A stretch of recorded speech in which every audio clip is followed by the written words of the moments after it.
السلام عليكم ورحمة الله وبركاته. اللهم صل وسلم وبارك على سيدنا محمد.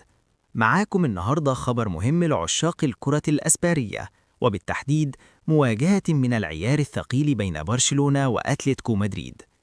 موعد المباراة: تقام المباراة يوم السبت 4 أبريل ضمن منافسات الجولة 30 من الدوري الأسباني، الساعة 9 مساء بتوقيت القاهرة، 9 مساء بتوقيت القاهرة، 10 مساء بتوقيت مكة المكرمة، 11 مساء بتوقيت أبو ظبي.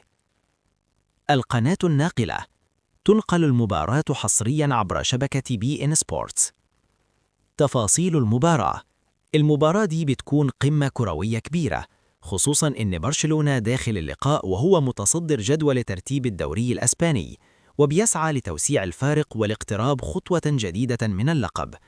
في المقابل، أتلتيكو مدريد مش هيكون خصم سهل، ودايما بيقدم أداء قوي على ملعبه وبيحاول يعرقل مسيرة الكبار. توقعات المواجهة: مباراة مفتوحة بين الهجوم القوي لبرشلونة والدفاع الصلب لأتلتيكو مدريد، وده هيخلي اللقاء مليان إثارة لحد آخر دقيقة. ما تنسوش الاشتراك في القناة وتفعيل الجرس عشان يوصلكم كل جديد عن أهم المباريات والأخبار الرياضية أول بأول.